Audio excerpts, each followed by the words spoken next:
7, 6, 5, 4, 3, 2, 1.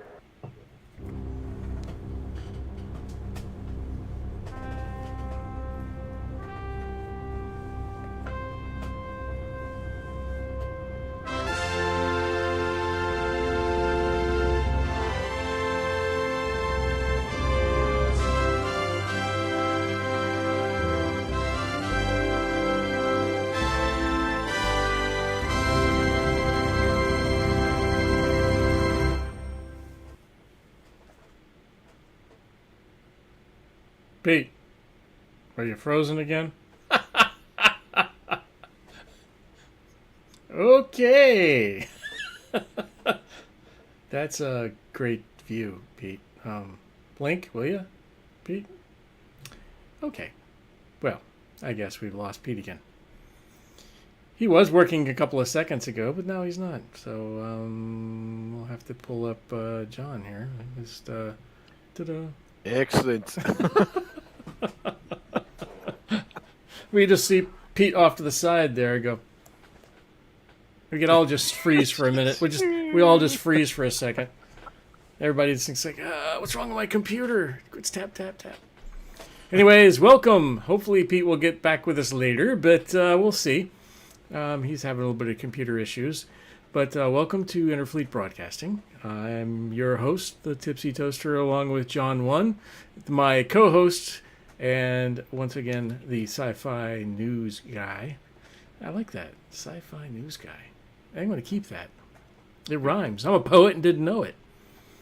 And then we have New York Pete, who is asleep at the wheel over there in the corner. Wake up, will you? Somebody nudge him. His computer's frozen. So,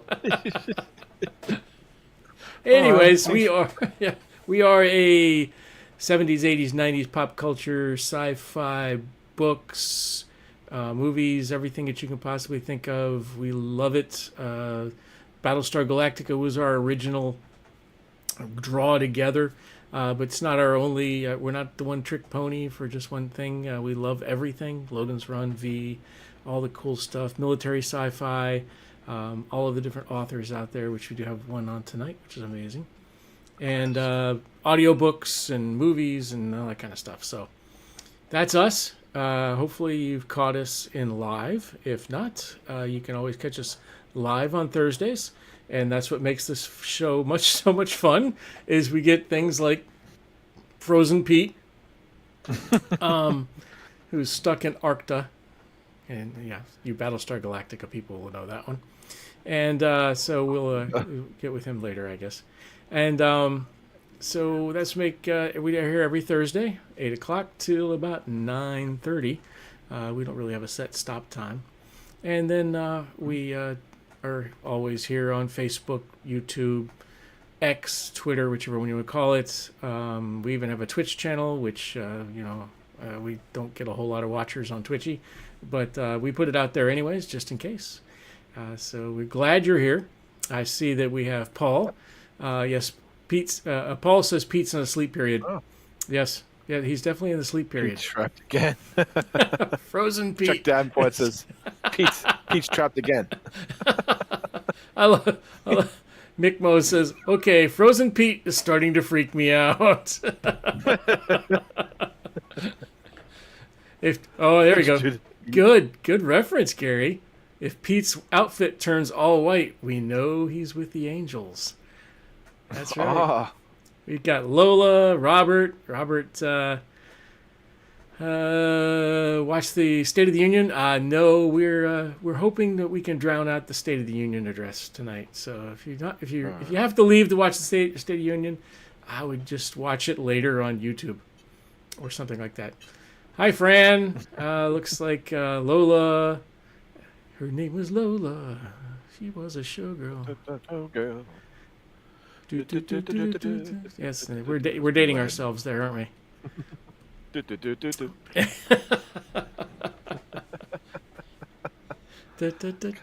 Okay, we're having way too much fun. So anyways, we have you got something to toast with there, John? Yes, I do. All right. So I have a we nice normally little start beer. off our show, so we really appreciate. Well, our show is really kind of different. We like to recognize that that the fandom is run by the fans, and we like to celebrate the fans, and we do like to celebrate the people who create fandoms, people who write books, people who write movies, people who act.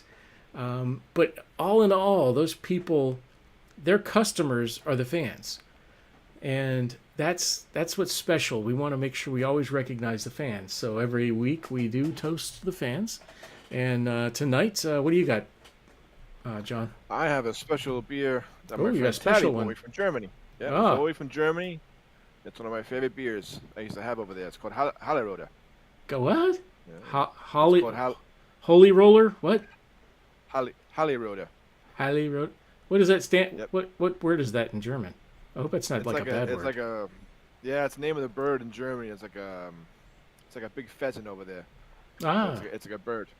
So Huh. it's right there on the cover there. So over. it's yummy over, and delicious. Over. There you go. What kind of beer is it's it? the Hallerode. It's a Pilsner beer from northern Uh, Germany. A Pilsner. Pilsner. A Pilsner. So we go back to, let's see, tonight I am stuck. There we go. I am having, I saw this and I said, I got to try it because I'm an Iron Maiden fan. So, Iron Maiden, Ooh, Brewdog, Hellcat. Hellcat. It's called Trooper. Kind of cool. It says Iron Maiden and Brewdog unite to launch Hellcat, a feisty cold IPA. Hellcat rages with citrus forward flavor and an aggressive malty backbone. The results of it is a complex yet balanced, refreshing golden beer. Brewed in the USA, Hellcat joins the Global Trooper family of beers crafted by Maiden vocalist and beer aficionado Bruce Dickinson. I did not know that. I did not know he was a beer aficionado. Huh. Yeah. And it's 6%, so it's not one of those wussy 4.2 stuff. All right, so you ready here? We'll fade over to us, and then we'll go back to Frozen Pete over there. All right, ready to open? Yes, sir. All right, one. Ooh. Right, 1, 2, Yep. 3. Oh, man, I wish it was Friday. See what it looks like. I got my Midtown Comics class. I get free advertising every time we do this for some reason.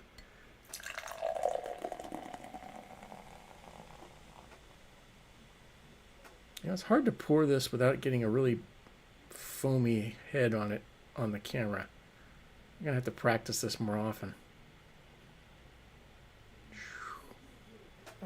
It's definitely a light beer. Look, you're foamy too. I'm out of practice. It's hard to do on camera because I'm trying to make Yeah. sure I have it on the... I'm looking down here on the camera, and then I'm looking at the beer, and I'm looking at the pour, so I'm not putting it on my keyboard, which I have done in the past. So, and sticky keyboards, not much fun. So, No. all right, you ready? So Yes, sir. here's to you all, those who create the fandoms, and those who are the fandoms. So we always say, Fans fans feel feel the the fleet. fleet. Cheers to you guys. Ooh. That's a citrusy, not too citrusy. Smooth. Not too acidic. It's good beer. Should have smelled the cork. Oh, wait a minute, there wasn't one. It's not bad. You know, for what I thought was going to be more of a, you know, not political stunt. That was definitely not the way I wanted to go. What I thought was going to be just an advertising stunt for this is really pretty good. I saw a couple of his beers in the beer show. I gotta try it. Yeah, that's the only one I've seen. I'll have to look for more. Let's see. I'm going to check for Pete here. Everything just dropped. Phone it, baby. Phone it. Captain New York Pete on patrol. Lost in the etherverse. He's stuck again. Yep. So anyhow, let me set you up for the news. Give me 1 second. Okay. I was supposed to be able to do this while Pete was talking. Unfortunately, Pete is sleeping. Oh. Has anyone seen Dune 2 yet? Is it out already? Yep. Came out last Friday. Go It figure. was, Go figure. it was good. It was good. Definitely probably going to be a part 3. It's not guess that's it's not what the it is. same without Patrick Stewart.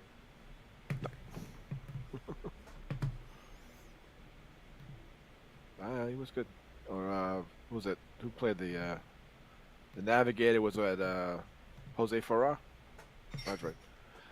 And the alien was a big worm in the original one. Yes. All right. Looks like you're set. Well, give me 1 second, and I will set you up, and then we will go. Since we don't, you were really one of those entrance things, like, here's the news. What did I say? John 1. Typewriter signed.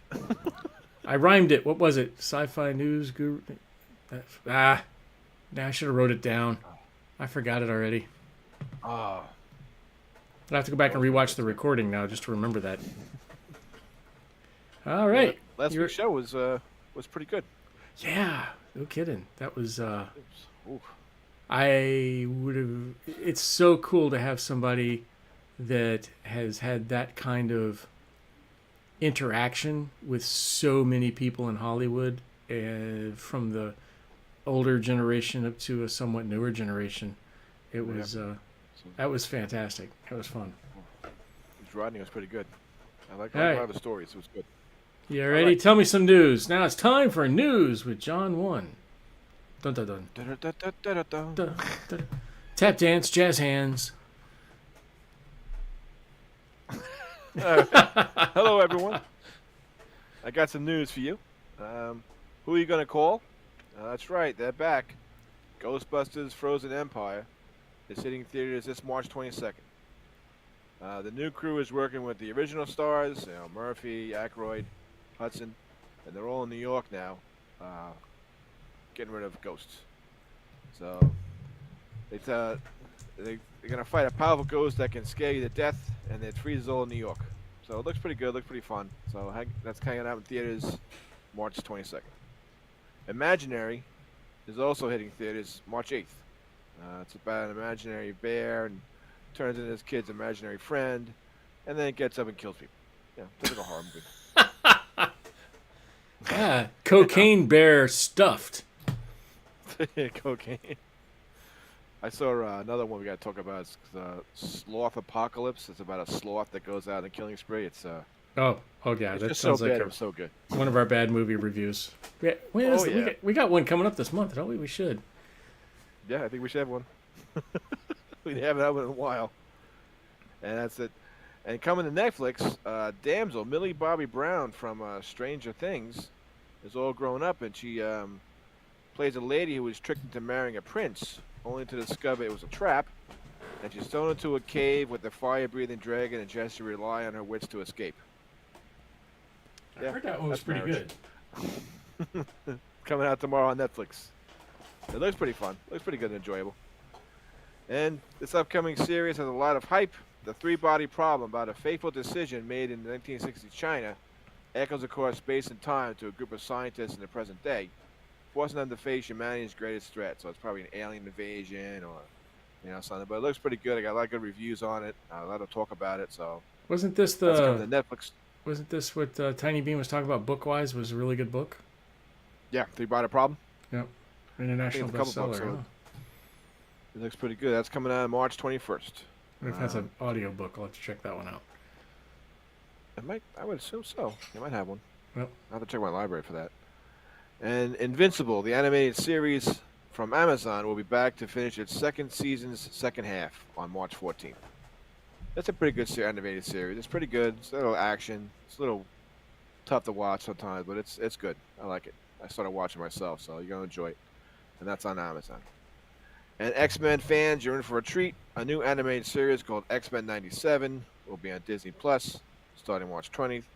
This series takes place after the original animated series, which ran from '92 to '97, and thus having the name X-Men '97.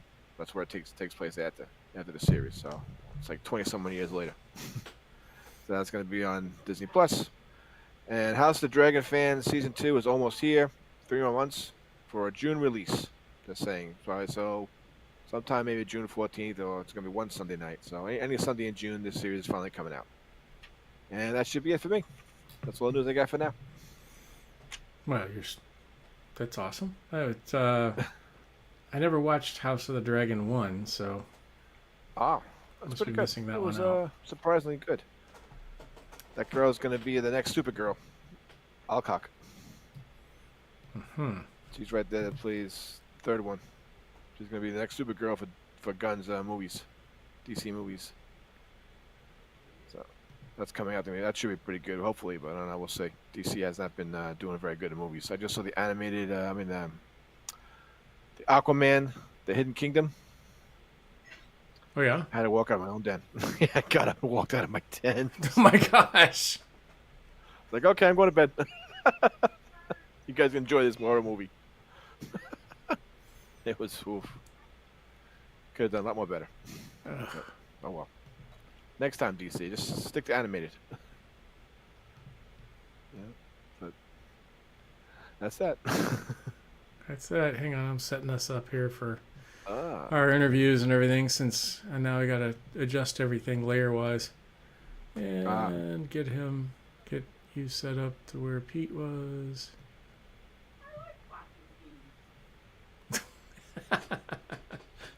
Wow, you got a fan. Yeah, my little minion's running around. They had ice cream, so now they're running around trying to be quiet. Not doing so good. Give me 1 second. Crop. No problem. They only knew what goes on behind the scenes. So no, that looks horrible, but it's functional. So that one's horrible and It's a functional. well-oiled machine, folks. A well-oiled machine. That's it. Now we gotta fix this one so we have an interview. Okay. Give me 1 second.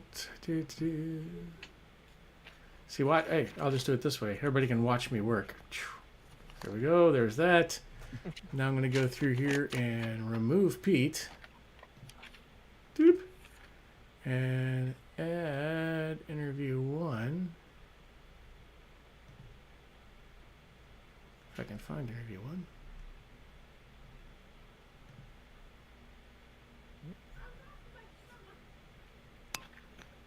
Mac and cheese.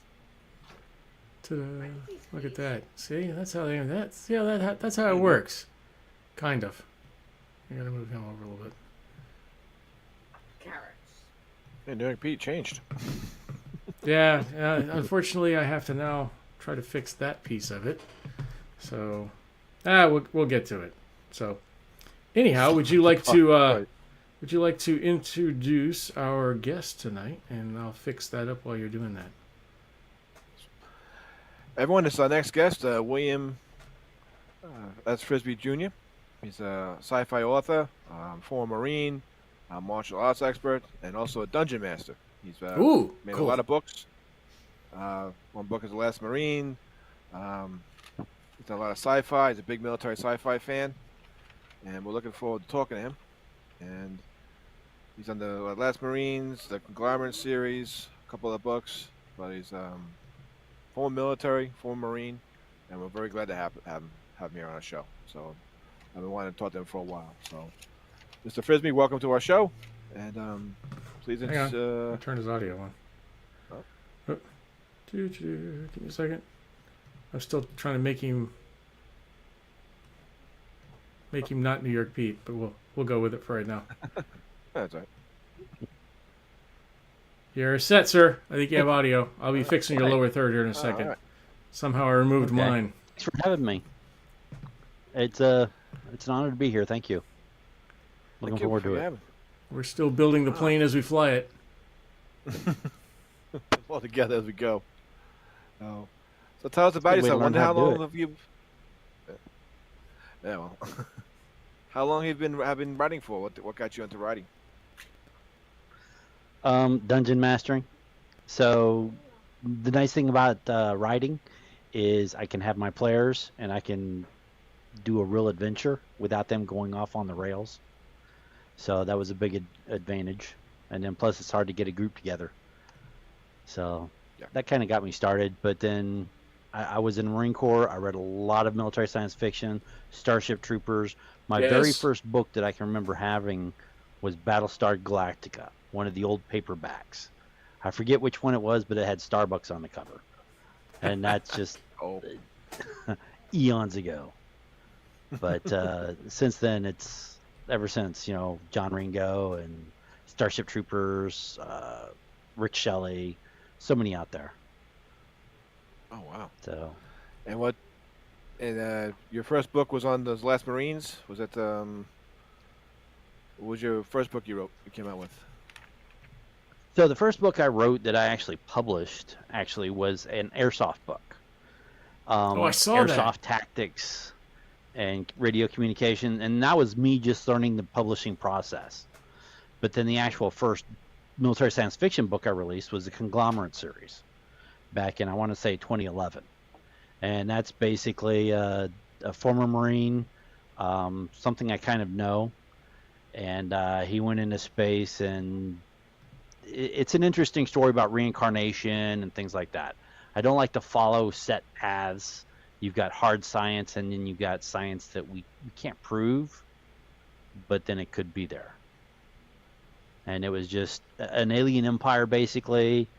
The main character, he basically joined a colony, New Alamo, and so many wars and stuff like that in the Sol system, so they fled through a wormhole, and they end up on the other side of the galaxy in an alien empire. And then the only thing they're good for, basically, is mercenary work. So he ends up being a mercenary, but as they were retreating, he loses his wife before they go through the wormhole. So on the other side, it's like he's got nothing to live for. And it gets worse from there. Oh, that sounds my kind of story. He's got nothing to lose. Yeah. Does he find? Yeah, I had fun with it. Is there still ongoing series? Are you gonna go back to that series, or? I've Can got you go back people to that asking me to, but yeah, I probably could. It's just burned in my brain. But then by the same token, one of the things I see is like you get a good series, and sometimes you can take them too far. So it ended at a good note, and I just kind of wanted to leave it there. I might revisit it later, but right now there's no real plans. And you, former military, a lot of former military guys put people they worked with, or worked under, or had a hard time with, a good time for the military experience in their books.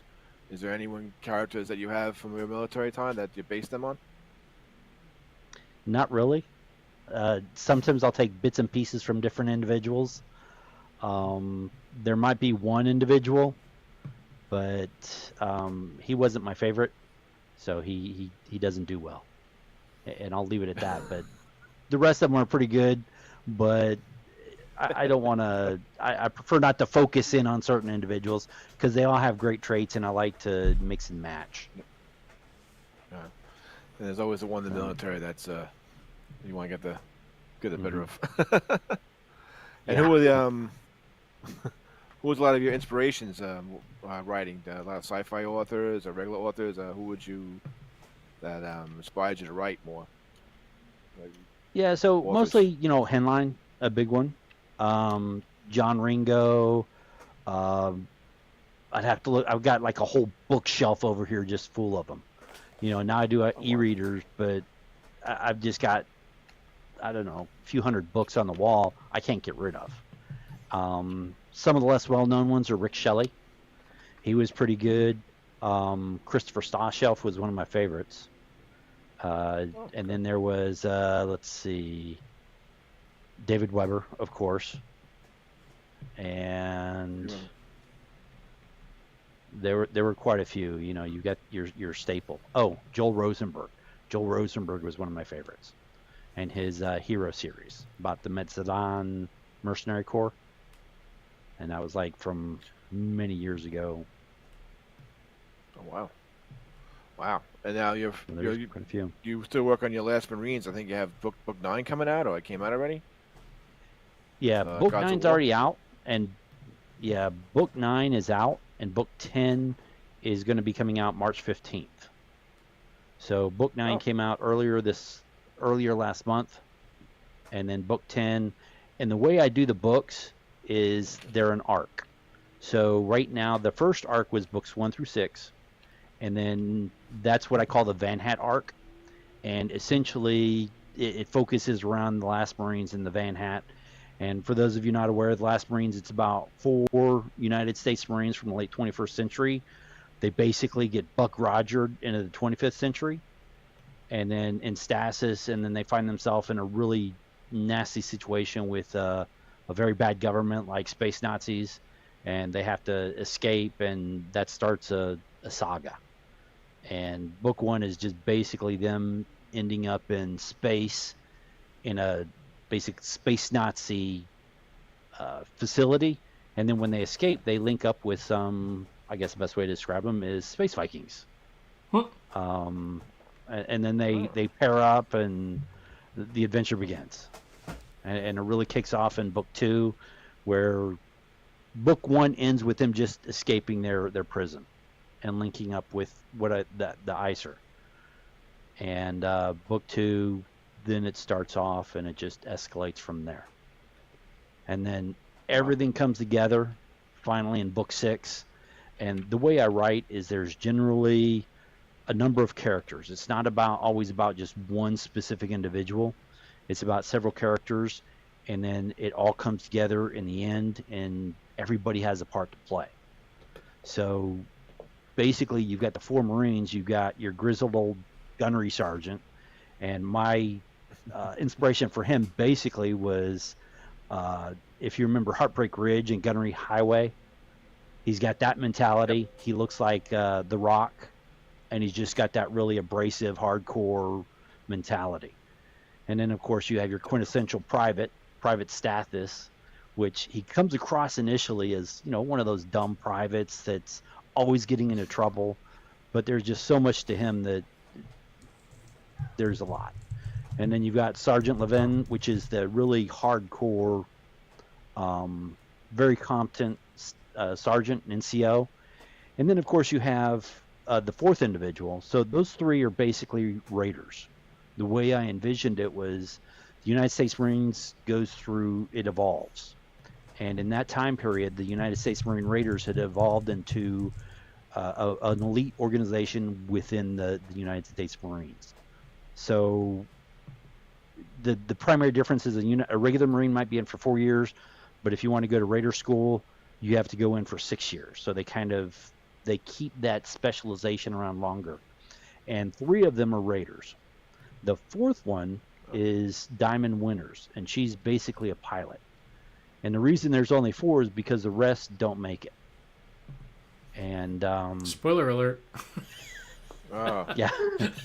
Well, that's book 1. So you've got the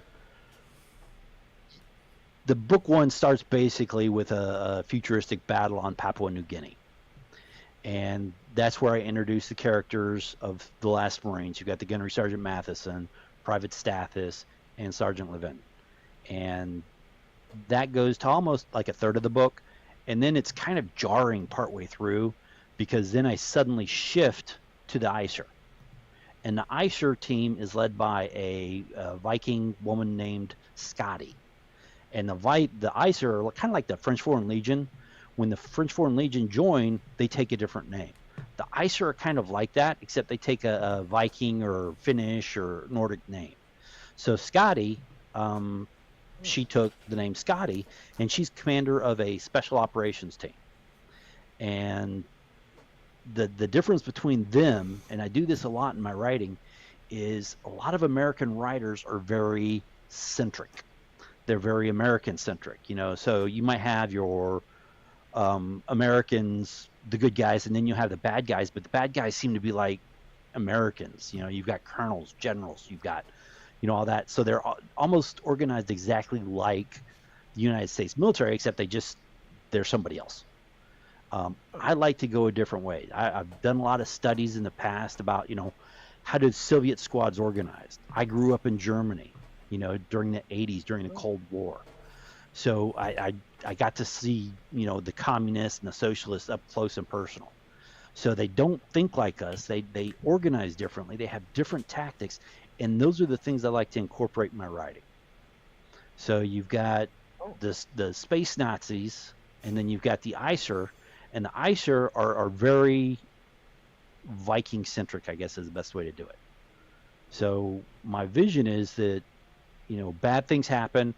In the late 21st century, after the Marines left, the United States destroyed itself in a massive war. And that plays out, and basically that massive war was about AI. There was an AI war. Wow. The United States nuked itself to shut down AI. So when Matheson and the rest wake up, all of a sudden, you know, the United States is gone. You know, and they have a hard time adjusting to that. It's like, you know, well, I swore an oath. What does that oath mean now? And they struggle with that all throughout the series. What kind of So you're talking Vikings, and we're talking. So where do you go to do your research on things? So this is something you learned in school, or what kind of thing? Where do you go for researching the characters themselves? Google. Oh. Google. So Hey, there's nothing wrong with yeah, that. Google. You know, so Google, it's like YouTube. a lot of what I do for the, yeah. And it's like, I'll get on there, and one of the things I like to do, and I'm starting to use AI, because you can plug in AI, say, create me a personality, you know, like this, and it'll spit out some things, and usually I'll like pick and choose from that. But with Google and a lot of these things, you can pick a name and then you just start building on that. And then things will just pop into my head, you know, well, and I'll use translate a lot. You know, how do they talk to each other? What's a traditional greeting in Finland, for instance? And then I'll incorporate that. And one of the challenges is there's a lot of Finnish language inside my book. Mm-hmm. So they're always saying paska, you know, which to you and me, it's like, okay, what's that mean? But to them, it's shit. You know, so when they say it's a real paska lunas, you know, that's a real shit sandwich. You know, so one of the greatest, one review I really loved in the Conglomerate series was, for a Marine, he doesn't swear that much. And I try to keep my books relatively clean. So there's not a lot of swearing, or if I swear, it's not always English. You know, and there's some Russian orbital drop troopers.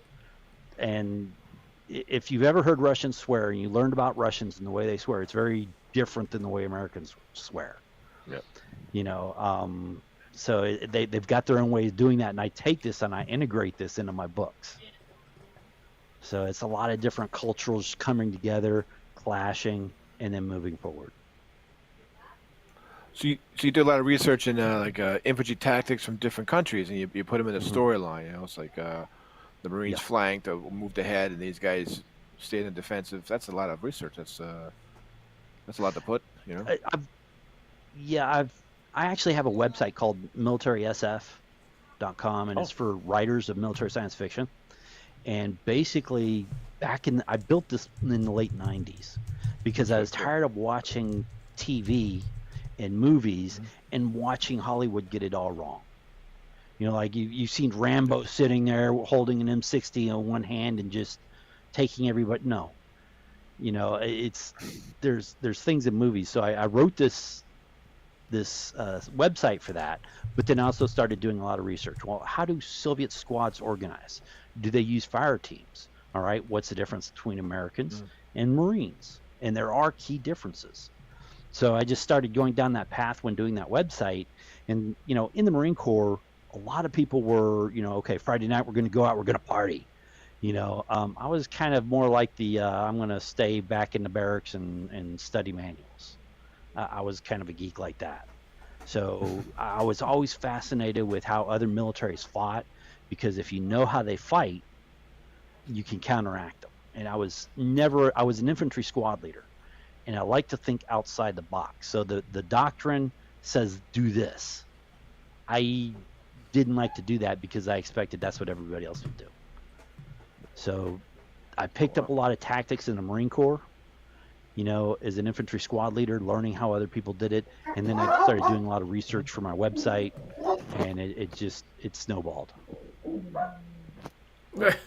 Looks like, How about So John, you got a dog behind you. that? Yeah. He likes to look out the window and bark at people. Ah, All right, there we go. Big dog. So yeah, and you lived in Germany. Where in Germany did you live? Frankfurt for 77 years. 81 to about 88. I was stationed. So I was stationed in my Bamberg. mother wore combat boots. ah, Where? Nuremberg? I was stationed in Bamberg. Okay. Bamberg. I Yep. can't say any of that. I was. When were you there? I was in 91 to 93. So Okay. I did a lot of time in Grafenwehr and Hohenfels, and they had very big boar hogs there. I remember that, but I miss Germany, so Mhm. I try to go back. Oh yeah. I remember out in the woods getting chased by one once. It Oh was, man, it's like Germany it was was a horror interesting. story all itself. I think I jumped up on the Yeah. gun one time, and they just stand there like, "Oh my god, what is that?" And I thought it was a person. The next thing you'll hear that squeal. Yeah, Like, they were "Oh, huge. get in the gun." They were Uh-huh. giant. They were like big horses. Yeah. Like, you don't want to get in their way. Wow. One of the fun stories in Yeah, Germany. they're not friendly. No, I No, they're not. They was in rip you apart. Sicily, so that was about it. I was in the Navy, so I didn't do any of the Germany stuff. Oh, Well, you So I got like my to German- sleep my in German a beer now. nice soft bed every night. I wouldn't say that. The bed's like that thick. Well, yeah, I've seen those, but yeah, there are advantages. This definitely. I had a cousin in submarines, Ah, so that's even more tough. Down there would be a sub.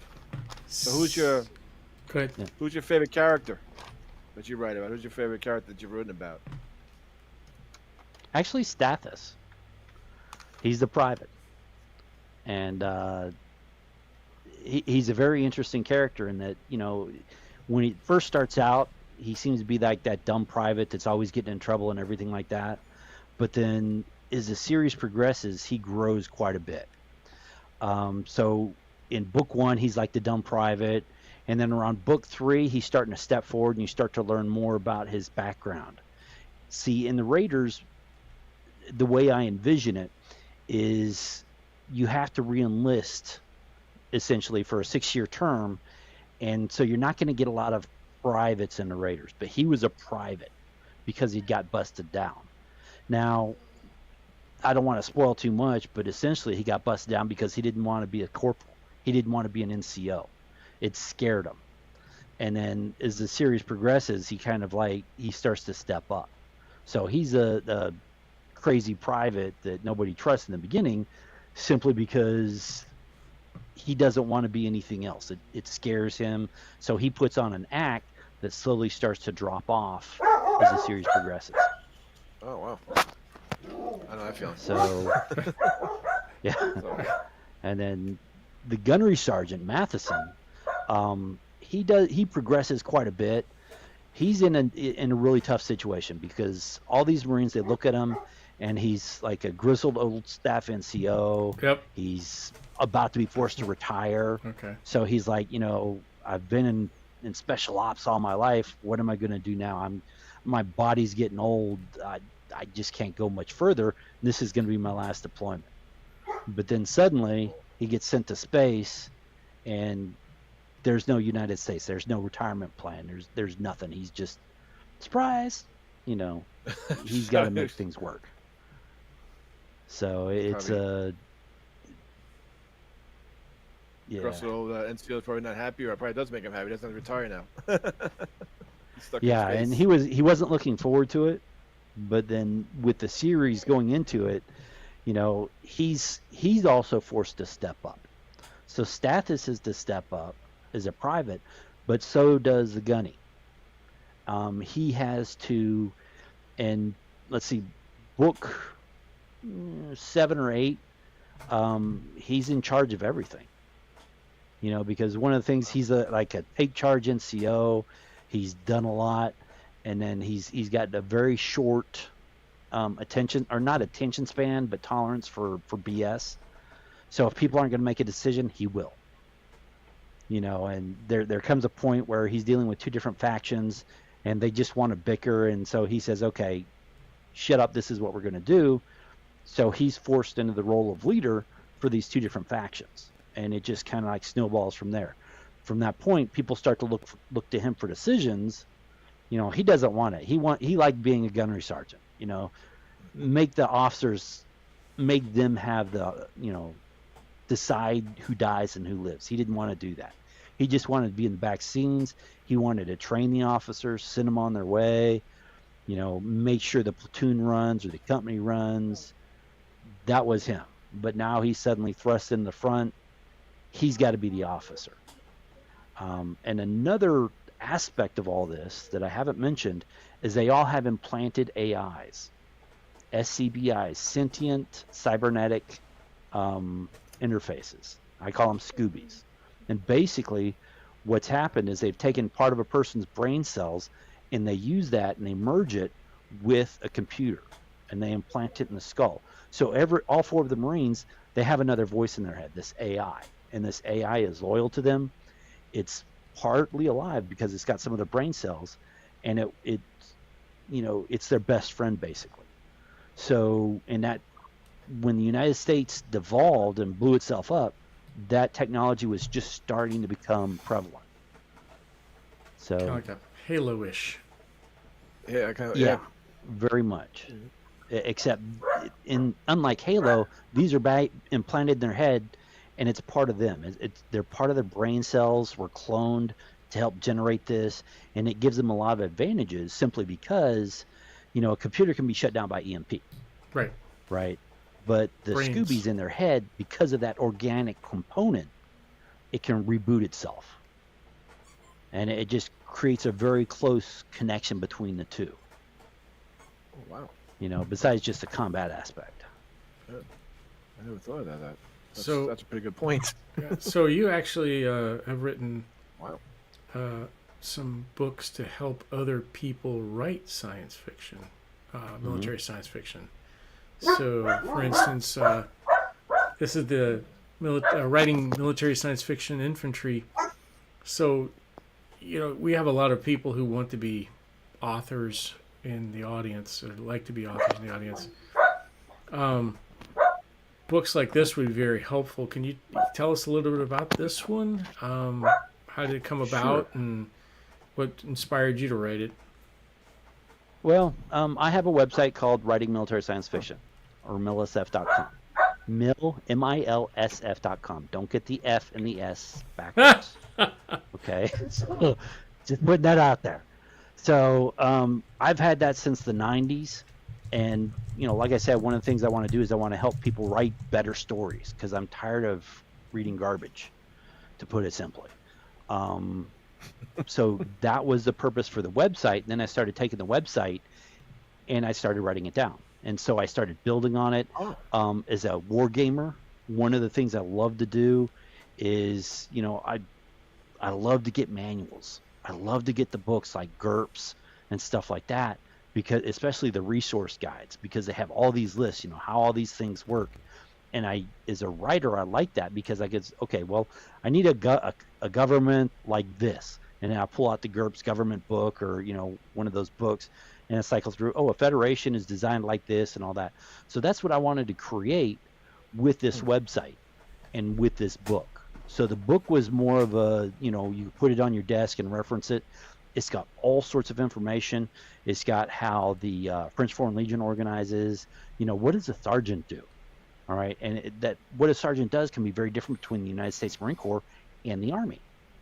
So in the Army, a staff sergeant might command a squad, but in the Marine Corps, a staff sergeant's a platoon sergeant, and a sergeant commands a squad. In the Army, you're going to have, usually, with the exception of the Rangers, you'll have 2 fire teams in a squad, but in the Marine Corps, you always have 3. The Rangers are different. They usually have 3 fire teams. And, of course, that varies, depends on, you know, time frames and stuff like that. But then I just got tired of all this bad terminology and reading the books. People don't know what they're talking about. Yeah, I took the safety off my Glock, for instance. It's like, I think about that understand. one for a minute, and so this book is designed to help people. So it's not linear, a book you read, from beginning to end. It's got an index. You can go in there and you say, okay, well, how do the Soviets do things? And the Soviet way of fighting a squad is very different from, the Army and the United States Marines, because the Soviets like waves. They'll send, say they've got 3 companies. They'll send a company into an attack. When that first attack bogs down, then they send in the second company and then the third company. Whereas the U.S. military will lay down a base of fire, they'll suppress the target, and then they'll start moving people in to get a better shooting angle. So there's a lot of different ways that they do things, and that's one of the things I started to realize, and I put in the book. So you've got Army doctrine, you've got Marine Corps doctrine, French Foreign Legion doctrine, Soviet doctrine, all these different groups and organizations, they do things differently.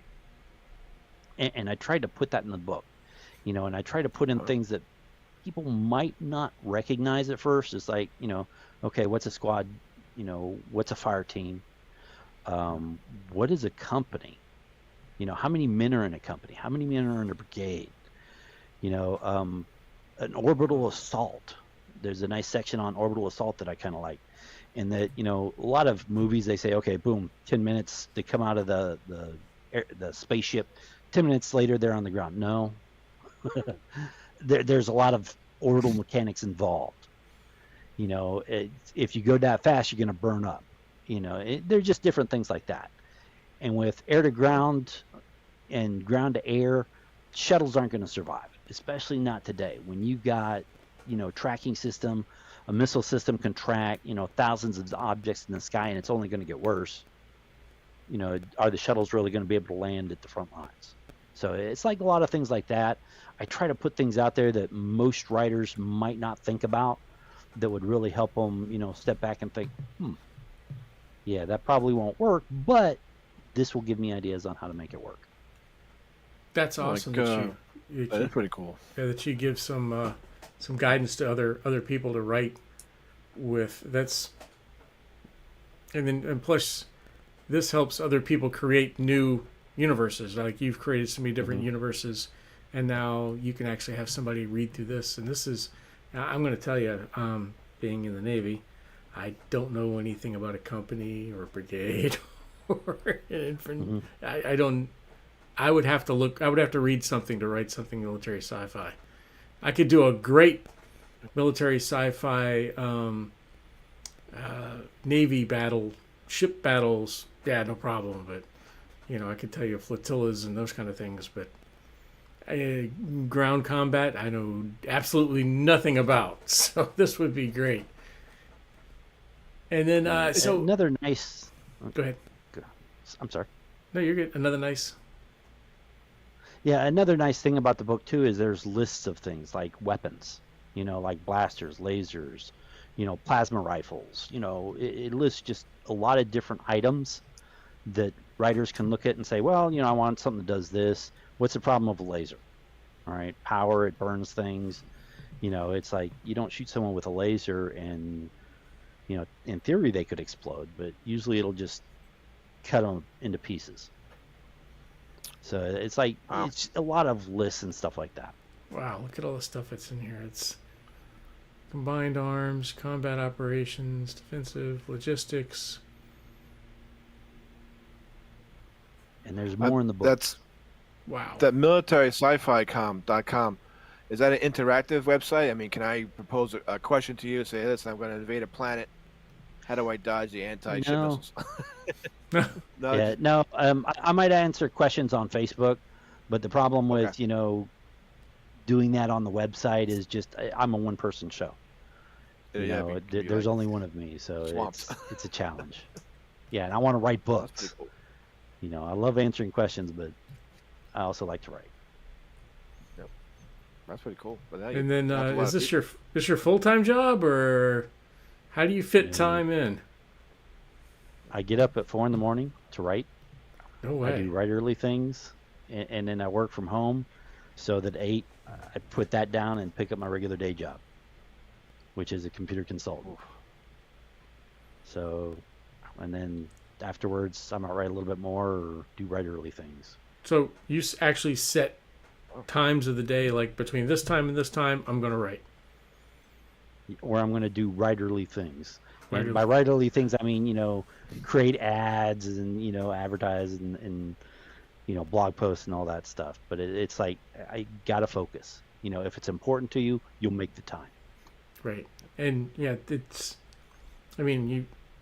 to me, I work better in the morning as well, but just, I have not had the, I guess, discipline to sit there and do it every day, or say between this time and this time, every single day I'm going to do that. I need to do that so I can start writing some more. I think it's important that you always sit down and make yourself write. That's key, because a lot of people like, oh, I don't feel like it right now. I'll do it later. And you might write garbage. I don't know how much garbage I've written, but quite a bit. But you can't fix it unless you've written it. So you got to write it, you got to get it down, and then you can always go back later and say, this doesn't work, let me rewrite it. Yeah. So it's like always, if you're going to write, force yourself to do a little bit every day. It doesn't have to be 3 hours. Good gosh. But 20 minutes, just make yourself. One of the other things that I learned, kind of like mind hack, is I have a diffuser in my office. So if 4 a.m, it's an automated thing and it turns on, it has a scent in there. Coffee is one of them. So when I come down to my office, I smell coffee. That wakes me up, and then that puts me into the mood to write. So then I'll get my energy drink, and then it's off. So I'm training my brain when I smell that, I get into writer mode. And it's just like one of those little tricks. Yeah. I learned at Imaginarium the other year. It's pretty cool. One of our Oh, wow. followers has got a question for you. So, how do you feel about James Cameron's depiction of the military in Aliens, The Abyss, and Avatar? Being a military sci-fi guy, what's your opinion? Aliens was pretty good, with a few exceptions. I can dissect their tactics. I like the mentality, but then by the same token, when you're in the military, one of the key things that you always have to keep in mind is reserves. All right, the reserves are going to determine who wins the battle, because if you send in your reserves too quickly, you're not going to have anything when you need that final push. In Aliens, the movie, there were no reserves. I mean, they all went down in one shuttle, one APC. If something happened, it was over. And that never made sense to me. I love the weapons. I love the mentality. I watched that movie before I went to boot camp in 1988. Whoa! So it was like really in my mind. Okay. But I loved the movie. I thought it was great. But as far as military tactics, no. As far as Avatar, it's a movie. I think it was more of Avatar. I felt it was more of a commercial company, a commercial military. Mm-hmm. Yeah, I didn't see it too much as they all get in big flying machines and they go to bomb something. It's like, okay. I wouldn't say it was military. They try, they pretend. So I felt like it was a company for sure. Yeah. Yeah. And the other one was The Abyss. I'm sorry, the Abyss. Oh, The Abyss. Yeah. Was it? I don't remember seeing. I don't remember that one. Yeah, I don't remember military in there. I don't remember that one at all. That was The Abyss. That's when they went down to the. Yeah. What was The Abyss? I thought that was. That was I can see the cover of the movie, but I can't remember it. Something. Yeah. Yeah. I don't remember the military in that. I don't remember seeing it. Do you had another? Go ahead. It was I was just going to say one of the military that did it, right? Okay. Okay. So do you just write? Yeah. Another question from Lola here is: do you just write on the computer, or do you write on paper? Do you move your writing to the computer from the paper? Do you just take, do you throughout the day, do you like, oh, I have an epiphany and write a note, and then expand on that note later?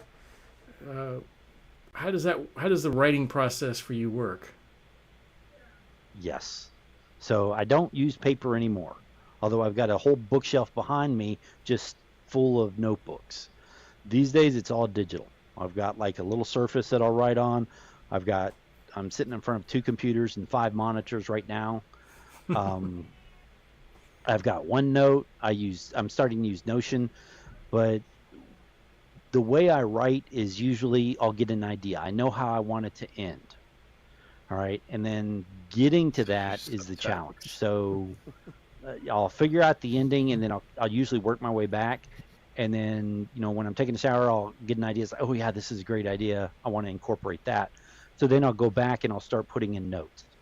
So when I've written a book, usually like with my arc, the Van Hat arc, I wrote to book 6. So I knew basically where I wanted book 6 to end. I knew what had to happen. So I knew all the things in between. All right. Now, as the time went on and I started writing, I'd put it all down, but the book wasn't completed, and I didn't give it to the publisher until I was done with the series. Because there's a lot of interactive stuff, and I'll be going along, and I'll think, oh, that'd be pretty cool to integrate. So it's really interesting because things happen in book 1 don't become obvious until book 6. And then there'll be little hints and stuff going throughout the books, and the reader might be going, that makes no sense. But then they'll usually skip over it. But then at book 6, as book 6 comes crashing to the end, it's like, oh my gosh, wow. I didn't realize that. For instance, there's a whole character that appears in, I want to say, book 4, and ends up in book 6, but he's been there since book 1. And it's just, I don't want to ruin anything, but he just shows up in book 4 as another character, and people are like, oh, what's he doing here? But then by the time he hits book 6, it's like, oh. And then, people die in book 6, and it just makes a lot more sense. And it's like, oh, okay. That's amazing. So you actually have all of those books done, and then you give them to the publisher then. I always thought yes, you would do one by one. It's like, hey, this is what's going on. And you actually have it all planned out. Yes. And I learned that with my first series. Wow. And it's like, because I wrote book 1 of the Conglomerate, and I thought, okay, it's good. But then book 2 and 3, it's like, oh, I should have done this in book 1. So then I learned stack things up. Holy cow. And that's a It was. so have you had any formal training in writing, or has this kind of just come to you and it's something you just enjoyed as a hobby, and it kind of grew into kind of a job, or is it still just something that's fun for you but it turned into a job? Both. So it's fun. It's kind of a job. It's not what I can't quit my day job yet, but I'm working on it. But I've always liked it. I've always had an active imagination. I started Dungeons and Dragons before I was 10. So, I've always had that imagination. I might have a little ADHD that pushes me in certain directions. Yep.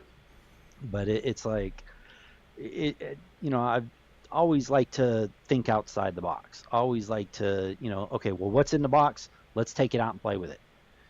It's kind of been my mentality. So another thing that I didn't mention about The Last Marines, just to throw more, icing on it, is that we've always wondered where all the aliens are at, the Fermi paradox. What happened to all the aliens? Why aren't there more of them around? I try to answer this inside of the book, The Last Marines. In addition, I also try to explain things like ghosts, werewolves, vampires, and all of that in such a way. So At one point, they're fighting vampires in the book. Another Huh. point, they're fighting werewolves. And then some Greek, Egyptian zombie monster in one book. So there's a lot of variation there. And it's like, well, how does that have to do with science fiction? But then when you look at, start to study dimensions, where did life come from? It came from out there. I mean, Battlestar Galactica, Yeah. Life started out there, and that's my premise behind things. How did we become intelligent? Why does our history only go so far back? Why aren't there more aliens? And I try to answer that with dimensions merging together.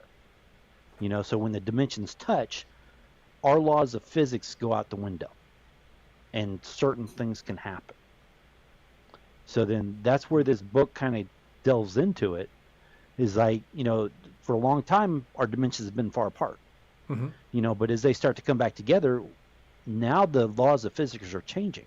In the past, if there was, say a troll, all right, that was when the dimensions were touching.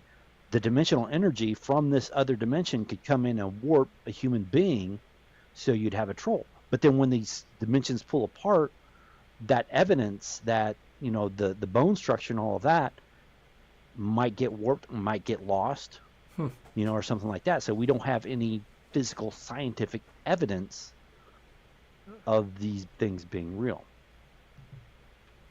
And that's where the Van Hat come in. And the Van Hat are the aliens basically coming from another dimension. And Van Hat is a Viking term for the old ones. Ooh. Van Hut. So, So- so That's pretty do cool. you outline your characters? So you get the storyline kind of in your mind, and you know, do you do an outline for the story? Do you go and say, well, do you do like a character? I've done character Bibles in the past, where this character has had this thing's happened to them in the past. So when you create your characters, do you base them on somebody or something and do you write kind of a character Bible so you can refer back to it while you're writing? I have to do a character Bible. In the Last Marines, I've got over 200 characters. Holy cow. All right, throughout the 10 books. So there's a lot. I might start off with a few characters that I know how I want them to be, like in this case, the 4 Marines, but they'll interact with other people. And then I'll take that other person, I'll put them into my spreadsheet, essentially. But I'm a pantser. I don't plot things out. I know how I want the book to end. And then once I start it, it's like, okay, well, how can I make it worse for them now? Until the very end, they reach the end. They've got all these hurdles and stuff to overcome. Now, my characters, usually, they like I said, I've got the end goal in mind, but the characters, as they come into play, they change the story. For instance, you've got the 4 Marines. I've only spoken a little bit about the Azer, but one of the characters that really changed, I hadn't really planned on her making a difference in anything, but now I'm considering a spin-off series about her, is a character named Sif. And essentially, she is as odd as this sounds, she's 190 years old, because the Iser have figured out longevity. She's 190 years old, but she looks like she's 12, because she has something called Colindrum syndrome. And basically that's you don't reach puberty, essentially. So at age 12, they found out she has Colindrum syndrome, so she never aged beyond that. But mentally, she did. So she actually, and part of that syndrome, she became a psychic, because it messed with her genes and stuff like that. So she's a psychic.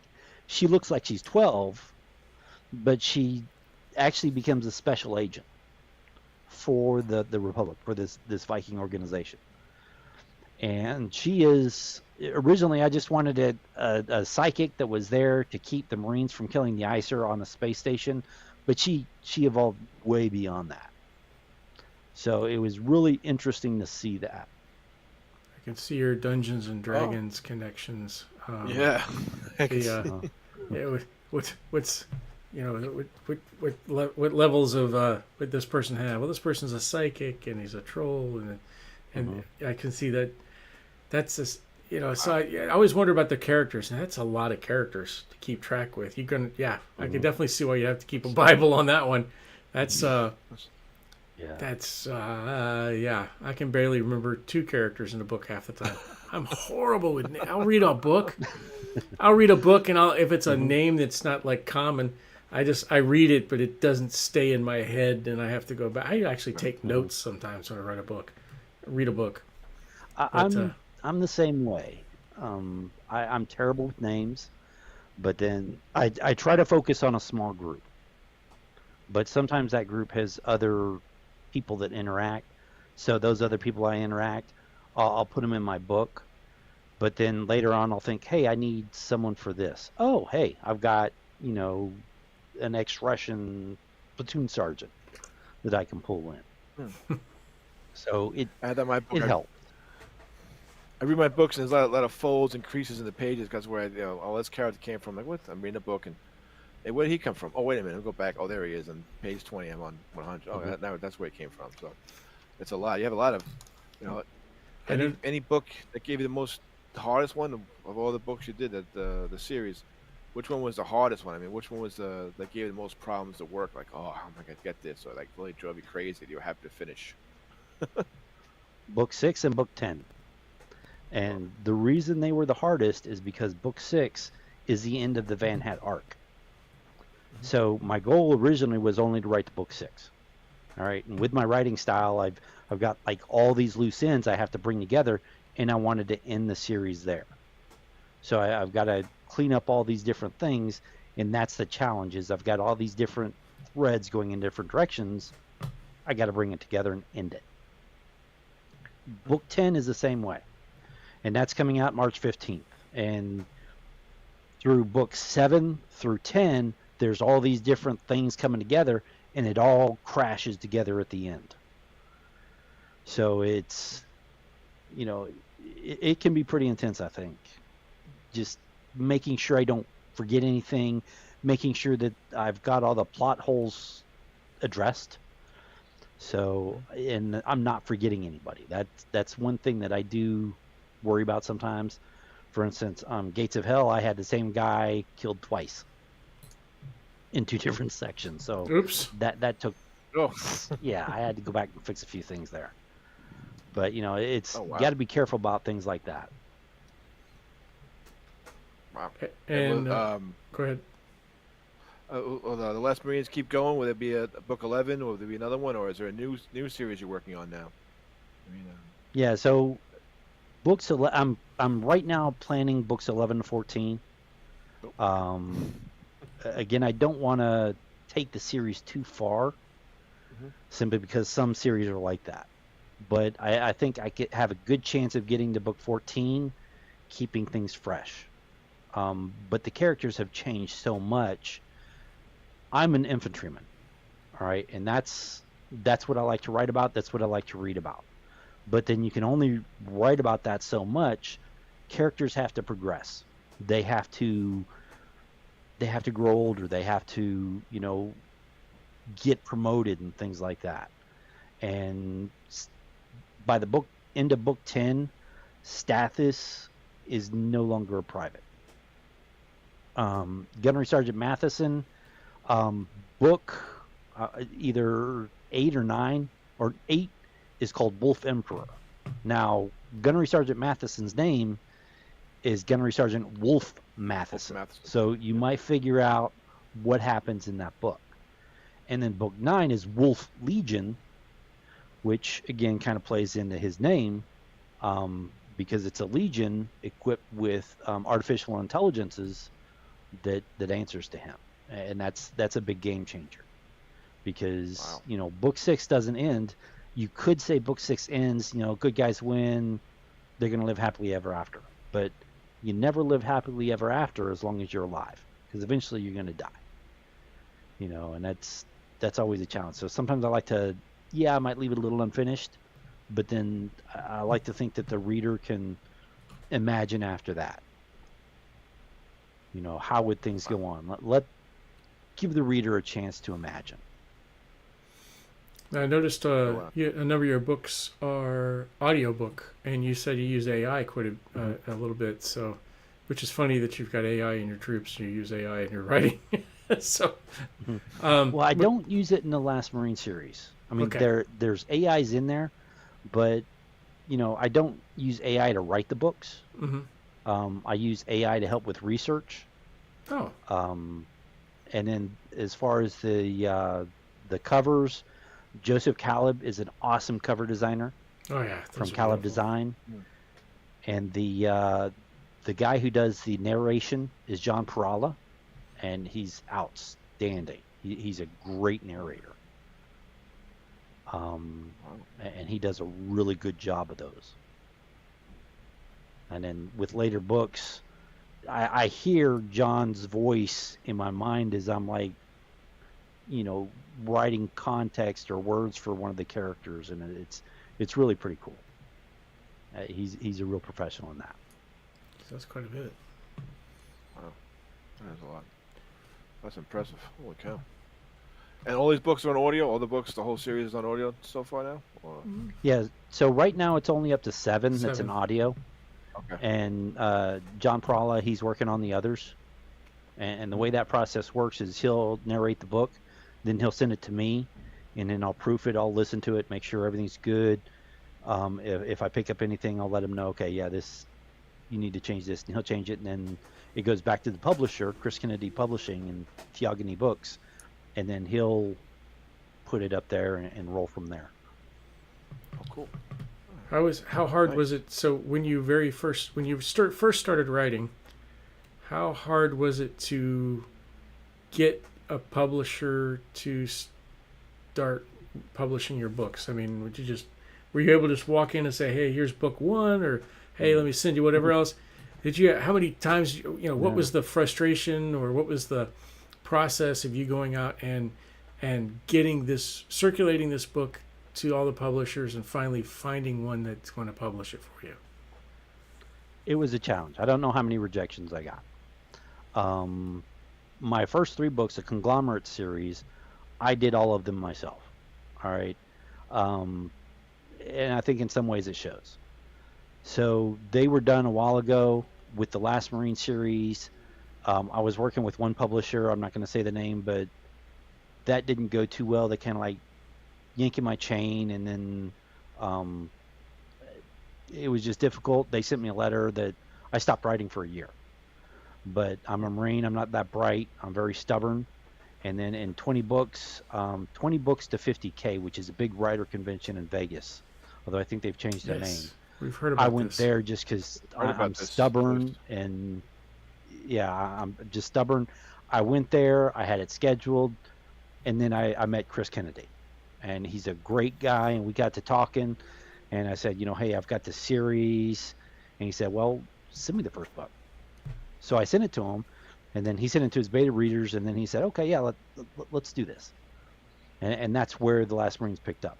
Now my previous books, all right, the Conglomerate series, they didn't sell. All right, it was very disheartening, and I think some of my problems there was when I put them out, no advertising. All right, and that's key. You gotta advertise. You gotta get word of mouth out there. What kind of because advertising? of the way Amazon's. I do Facebook, some Okay. Facebook ads, Amazon, things like that, and then Chris Kennedy, he does he's got mailing lists and stuff like that. So if you're going with a publisher, publishers help to advertise, and that was one thing I learned working with Chris is he's got a process. He's a publisher. He works with Bain and a couple other names.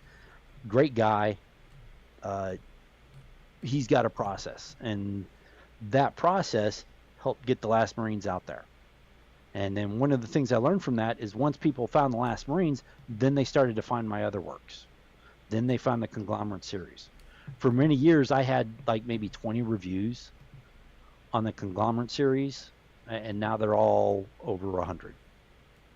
So not as good as the Last Marines, but then by the same token, for many, many years, it's like I didn't get a single sell for any of them, and now it's a monthly thing. So anybody out there, I'd recommend just stay at it, stay stubborn. There is a video on YouTube called Fail Faster, and if you want to write, I recommend that you watch that video, because it's all about, don't quit. If that doesn't work, try something else. Keep going. You can't, who was it? I think Hemingway said you should write a short story every week. It's impossible to write 56 bad short stories. You're going to have a good one. So it's like you got to stay at it.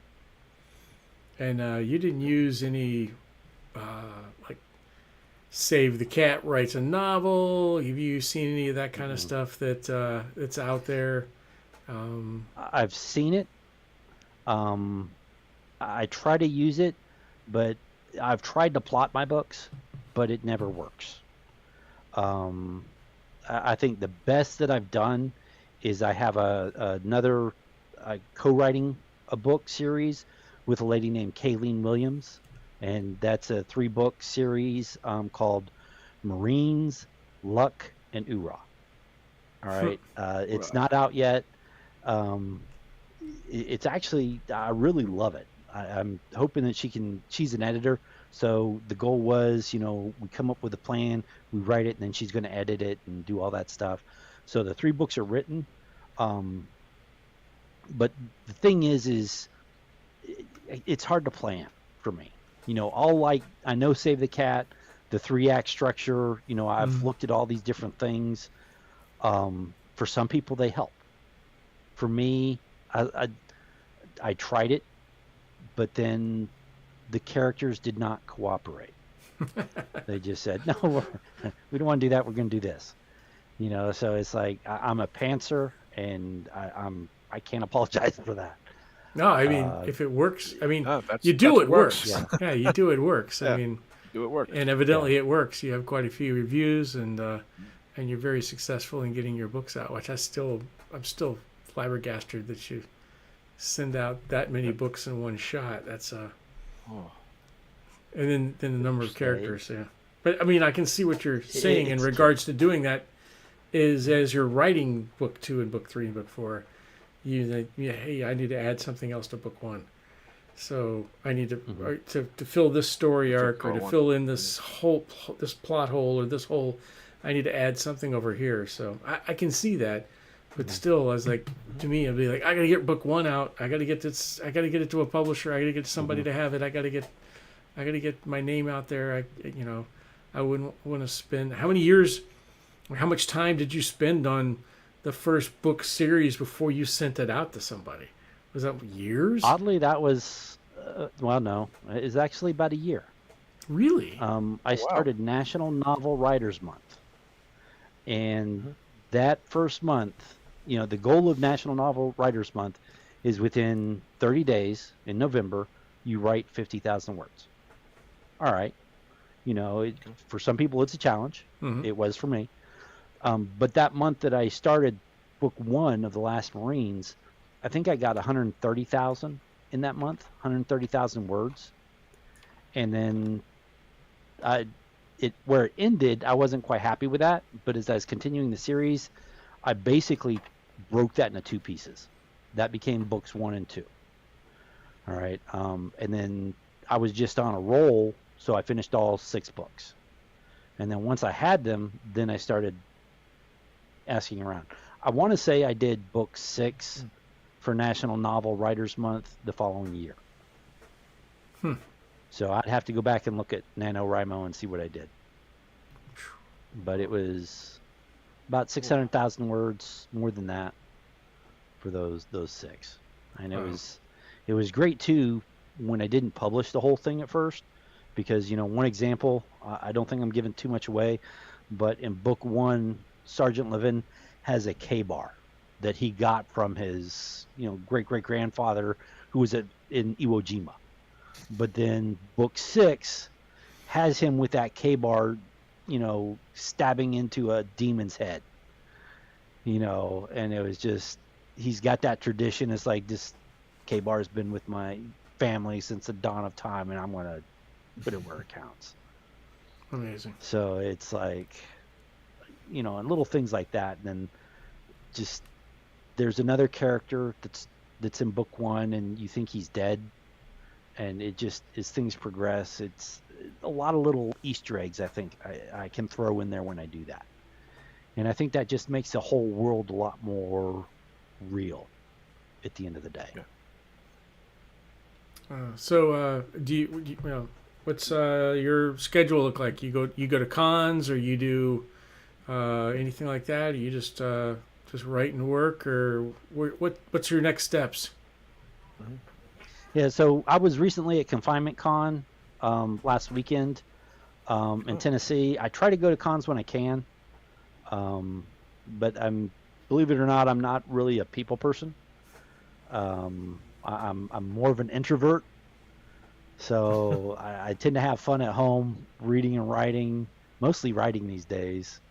But I'll get out when I've got a bunch of writer friends that'll kind of threaten me and make me go out and meet them at cons and stuff like that. So when I can, but I live in the Cincinnati area, so if I can't drive there, 20 books to 50K might have been an exception, because I took the whole week, you know, and took the family to Vegas and made a vacation of it. Yeah. Lola says, "Come to Yeah. Tampa. Go to Tampa Comic Con. Yep. Hey, Yeah. take a vacation. Go down to Tampa. Go to Tampa Or Comic Con. Dragon Con? Dragon Con's a Dragon big Con. one. Yep. Big one, yeah. That's a Yeah, big that would be military cool. sci-fi. I got to schedule months in advance though, Oh yeah. you know, just Oh, because Dragon of the Con. day job. Yep. But yeah, and then it's always remembering where they're at, and when you work from home, 2 jobs, you lose track of. It's March already, isn't it? You know, it's like so. You know, And it's fun. Wow. so then- final question for you before we close out the night, and really want to appreciate everything that you've shared with us and inspired some of our other writers in there. But I always like to close out with a kind of a weird question sometimes, and that's what is the sci-fi show that you have most recently watched that you like? It was Netflix. Okay. And it was kind of fascinating. Spectre, I think it was. I don't think I've seen Oh, that yeah, one. I've seen that. Have you seen That was good. And that's Yeah. basically with the multi-dimensional creatures You know, that they couldn't they had see. to create the ghosts and everything, and they couldn't see it until they put the Uh-huh. glasses on. Yeah, that was pretty good. I kind of Yeah. enjoyed that. Good Awesome. movie. Yeah, and that was probably the most recent one that I can think of that really sticks in my head. Doesn't sound like you have a whole lot of Wow. time for TV with jobs and writing. Well, my mind is always working, you know. So it's like when I'm sitting in front of a TV watching TV, my mind's not working, and I get bored real easy. So it's like, you know, it's like Babylon 5 was my absolute favorite show for many years. Yeah, you might want to keep your eye open. And- Something's happening in that front. Yeah, Yeah. I've heard, but it's like even then I didn't see the whole series until I got it on DVD. You know, because I've never been a big TV watcher, and now since I work from home, if I'm in front of my computer, I can't read a book. So in the morning when I go to the gym, sometimes I'll take a book. That's where I usually get in my reading. On the And treadmill. What are you reading most? What's your latest read? So right now I'm like doing fantasy. So I've got a fantasy series I'm trying to get done. I first started writing fantasy, but I've never published any fantasy. So right now I'm trying to read fantasy. There's a couple other books. I've got like over 3,000, 5,000 books on my Kindle that I have not read. So The it's book like- collector, but never it's reader. A massive list, yes. Yeah, Yeah, I you can't. should see I just my don't have- office. I just don't have time to read anymore. I listen to everything. Yeah. It's so much easier to sit and listen. I try to read. Yeah, I got to my- be doing my sons something. and My books. hands. Well, thank you so Yeah, keep much. busy.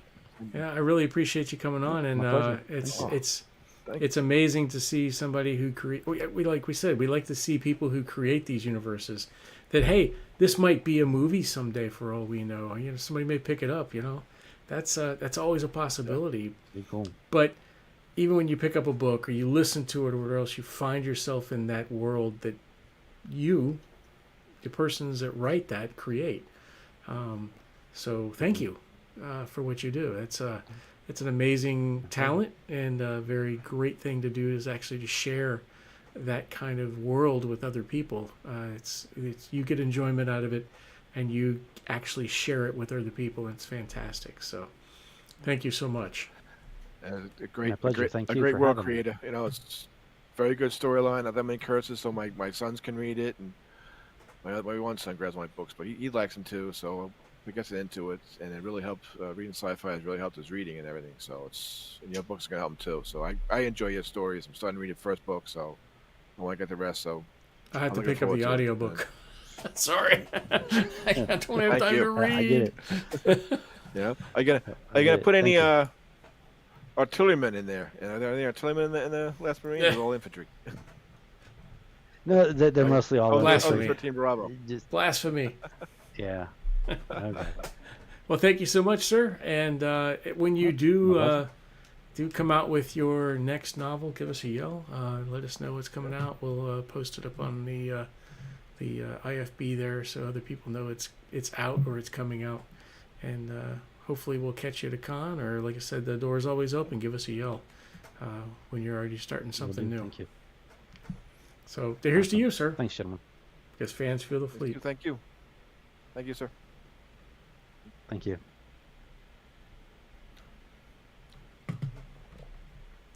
Oh, But I was gonna ask him what was the name of book 10? oh, hang on, I got his audio still here. If you can hear us. Name of book 10. Mother Earth. Ah, there you go. Mother Earth. All right. That's cool. All right. So it is that time again. So we are pulling out of broadcast range, and we'll be have to come back around till next week. Hopefully, Pete's broadcast antenna is working, and he's not stuck somewhere in Arcta or on top of Mount Hecla. Yeah, that's right. Ha! I'll throw some more Battlestar references out there for you. He's fighting his way out of one of those egg things. Those what were those Ovians? The Ovions. These are the Ovion cocoons. He's got a cocoon. Lola says he was And kidnapped by a Cylon. No, he'd be as irritating to the Cylons as Starbuck was, so probably not. That was probably not something we'd be able to keep a hold of him. We would have to get rid of him. We'd trade him back.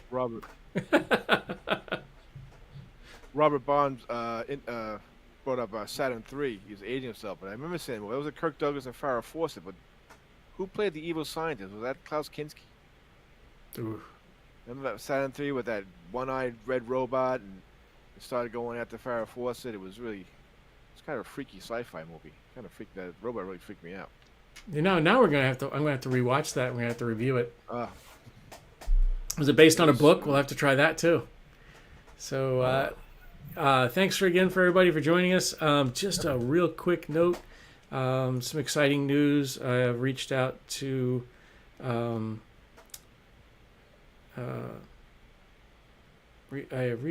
let's find it first.